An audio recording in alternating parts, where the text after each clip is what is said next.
Doc, may regla po ako. Pwede po ba ako magpa-ultrasound o sayang lang? Hi, I'm Dr. Carla, OBGYN, and this is a common question I get from patients, lalo na kapag nakaschedule na ang scan pero dumating si Dalaw. First, depende po yan sa uri ng ultrasound.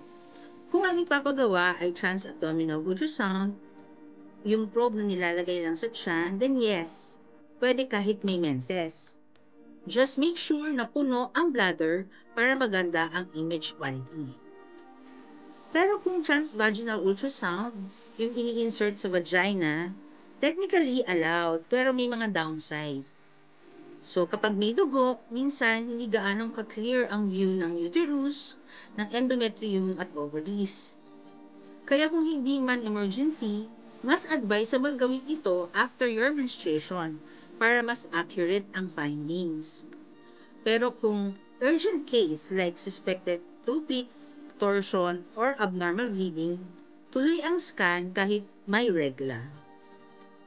So may regla man o wala, the key is to communicate with your doctor and know kung anong klaseng ultrasound ang kailangan. Minsan, konting timing lang ang kailangan for clearer results.